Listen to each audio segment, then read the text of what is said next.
Roberto Espinosa, muy buenas noches. Bien, buenas noches, Emma. Tanto tiempo. Tanto tiempo que estamos juntos ¿en al aire. Y es un buen momento porque, hablando de política, sí. Se está desarrollando todo en Mar del Plata, o gran parte de la política económica, está en la cumbre ahí en Mar del Plata. Y tenemos dos cumbres. El coloquio de ideas, encuentro tradicional de empresarios con los distintos candidatos a presidente, por lo menos los más importantes, en donde asistió Patricia Bullrich, la candidata a presidente de Juntos por el Cambio. Pero hubo, por primera vez en la historia, una contracumbre. En el mismo momento que estaba hablando Patricia Bullrich con los empresarios, Javier Milei también estuvo en Mar del Plata, pícaramente, y los empresarios no sabían qué hacer, si ir a escuchar a Patricia Bullrich o a Javier Milei. Vamos a detenernos precisamente en Javier Milei, porque había un rumor, una versión que daba cuenta de que Javier Milei capaz que defolteaba la deuda de LELIQs. ¿Qué son las LELIQs? A grosso modo, simplificando la cuestión, bonos de deudas en peso, generada en su momento por la gestión de Mauricio Macri. Alberto Fernández decía en su momento también que lo iba a desactivar, no lo hizo, se va generando una bola de nieve y así el rumor llega a las versiones periodísticas y dicen, ojo porque Javier Milei puede llegar a defoltear la deuda en pesos. Esto respondía Javier Milei. Se dice que van a defoltear, tiene idea de defoltear la deuda en pesos, en bonos, los bonos de la Argentina. De ninguna manera. Mira, cuando tuvimos la charla con el Fondo Monetario Internacional, una de las cosas que yo fui muy explícito, mira, la frase fue, ¿verdad que te doy la frase exacta? La frase dije, los contratos y los derechos de propiedad se respetan a rajatabla. Eso significa que vamos a pagar la deuda, vamos a honrar la deuda, y no solo eso, sino que además el rescate de las LELIQs va a ser un rescate de mercado, es decir, se van a respetar los derechos de propiedad. Por lo tanto, agitar el fantasma del default me parece una irresponsabilidad. Es decir, no vale todo, no vale todo. Esto quiere decir, no se puede estar agitando el caos en una situación tan delicada como la que está Argentina. El dólar está a 843. ¿Sigue el plan de dolarización? Mirá, cuanto más alto esté el precio del dólar, dolarizar es más fácil.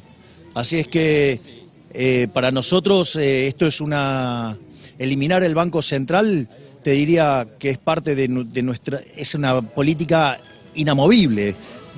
Bueno, ¿en qué lugar nos deja esto, Roberto? No, muy mal parado. Y es hasta irónico, gracioso, cuestionable los dichos de Javier Milei en la última parte, en donde decía, no se puede estar agitando todo el tiempo para que explote. Y lo que termina haciendo inmediatamente después Milei es agitar, porque dice, cuanto más alto esté el dólar, más fácil es dolarizar. Imagínense el escenario que Javier Milei gane en primera vuelta, o esté cerca de hacerlo, saque una ventaja en la primera vuelta considerable con el segundo, sin que le alcance para ganar en primera vuelta, los mercados el día 23 de octubre se dispara. Inflación, dólar para arriba, mucho más para arriba, y eso Milei lo toma como una muy buena noticia porque dice, de esta forma, cuanto más alto esté el dólar, más fácil es dolarizar. Una locura lo que hace Javier Milei. Otra más, pero vamos a dar vuelta a la página, vamos a hablar ahora de Sergio Massa, el candidato de Unión por la Patria, que cuenta algo, el tema de la obra pública de Javier Milei. Exactamente. Bien, me faltaba primero otra de Javier Milei. Escuchen lo que proyecta, lo que propone Javier Milei con relación a la obra pública. Volvió a ratificar, no es algo nuevo, pero escúchenlo. Motosierra, lo que nosotros estamos proponiendo es aplicarla en las partidas de donde roban los políticos. Por ejemplo, una partida a la cual yo, digamos, la recorto a cero es, por ejemplo, la obra pública, donde las obras de infraestructura, en lugar de ser hechas por el Estado y con el robo que ello implica, ¿no? El caso de los cuadernos es emblemático, en ese caso pasaríamos a un sistema de iniciativa privada como el que tiene Chile, que tiene, digamos, obra de infraestructura sin tener ningún tipo de problema, y son muchísimo mejores que las que tenemos acá, seguro. Otra partida, digamos, que vos podés cortar fuertemente son las transferencias discrecionales de nación a provincias. Otras partidas en las cuales vos podés trabajar fuertemente es en lo que es la eliminación de los subsidios económicos, pero recalibrando la ecuación económica financiera de los contratos, de modo tal que vos no dejes desbalanceadas las empresas, pero que el impacto en precio sea mínimo para que la gente justamente no sufra, digamos, las locuras que hacen los políticos con las tarifas. Y después, bueno, hay ya cosas que son un poquito más complejas, como eliminar los regímenes de privilegios, ¿sí? O, por ejemplo, lo que tiene que ver en términos de jubilación de privilegio, estoy hablando, ¿no? Y lo que tiene que ver con eliminar el déficit de las empresas públicas, donde nosotros creemos que las mismas tienen que ser privatizadas o, digamos, entregadas a sus empleados, pero, digamos, no podemos estar soportando más esta ineficiencia. ¿Cómo se explica, no es cierto, esto cuando pensamos en una autovía, en rutas que se generaron, por ejemplo, en este año? ¿Cómo se explica que podría llegar a impactar a las provincias? Bueno, fácil. Según la mirada de Milei, todo lo va a decidir el mercado. Pero pensemos este ejemplo, concreto, fácil, directo. Al mercado, a los empresarios, ¿le va a convenir hacer una autovía, una autopista en Chaco, Corrientes, que hay poca población comparada con las provincias centrales, Buenos Aires, Córdoba? ¿O le va a convenir precisamente hacer en ese lugar en donde va a poder cobrar mucho más peaje? ¿Qué va a hacer el mercado? Va a priorizar, una vez más, las provincias centrales. Por ejemplo, un ejemplo bien simple. Y también hablaba Milei de eliminar los fondos discrecionales, que si bien no son coparticipables, muchas provincias necesitan de esos recursos para solventar el costo social, por ejemplo, algunas obras también, y también habla de eliminar toda la obra pública y dejarlo, como decíamos, en mano del mercado, y quiere copiar el modelo chileno. ¿Cómo le fue a Chile? Y no muy bien, digamos, claro, a los empresarios le va fantástico. Es más, ya tuvimos una prueba durante la gestión de Mauricio Macri, algo parecido, y ¿saben cómo terminó la historia? No funcionó, no funcionó. ¿Qué les hace pensar que ahora sí va a funcionar? Bueno, difícil, muy, pero muy difícil. Vamos a otra hora, damos vuelta a la página, vamos al plano local. Sí, porque hablamos un poco también de lo que son cambios, ¿sí? Cambios dentro de las monedas, en este caso digitales. Claro, por lo menos propuestas para cambiar. En el debate presidencial, Sergio Massa sorprendió y dijo: yo estoy proyectando una moneda digital de curso legal que va a ser manejada por el Estado. Rápidamente nosotros nos acordamos de una propuesta que acá, en Chaco TV, viene contando Carlos Manuel de los Santos. Justamente anoche estuvo en A Todo o Nada y de los Santos explicaba en qué consiste el peso argentino digital, que es la propuesta que hace rato, hace tiempo, viene impulsando Carlos de los Santos. Lo contaba de esta forma. Yo lo que quería es que todos los movimientos de compra y pago en el país estén grabados, que se puedan verificar, que nadie me pueda decir yo no coimié. No, está grabado, señor.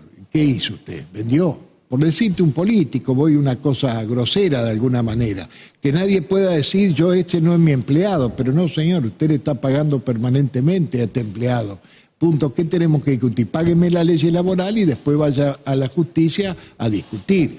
El IVA mismo, que aparte que es un impuesto al consumo, fíjate vos, ¿qué quiere decir esto? Que vos no fuiste nunca a un negocio que te dijo, mire, yo le oculto la factura y le descuento el 21,5%. No, se lo queda al empresario porque no es un impuesto. Pero no obstante, esto se terminaría. Después podés poner el pretexto que vos quieras, inclusive las ventas ilegales.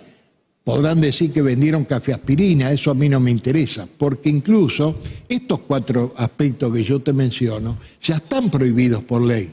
¿Y qué resultado hemos tenido? Le hemos echado la culpa a la justicia, le vamos a echar la culpa a que la FI funciona mal, que las FI son cometeros. Acá se terminó la discusión, acá no hay que discutir ni con el juez ni de nada. Vendió, ahí quedó grabado, le cobro el impuesto y se terminó. Nada más que con el IVA y las leyes laborales que se están evadiendo, nosotros no solamente no tendríamos déficit fiscal, sino que tendríamos un superávit mínimo del 10% del Producto Bruto que permitiría bajar los impuestos.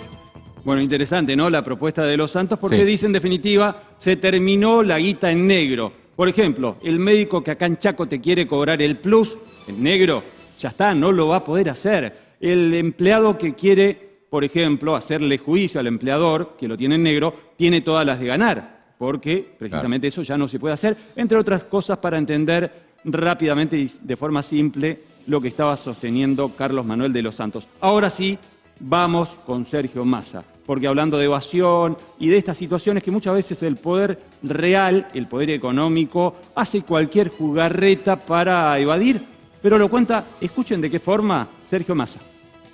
¿Sabés qué es el Tribunal Fiscal vos? Contame.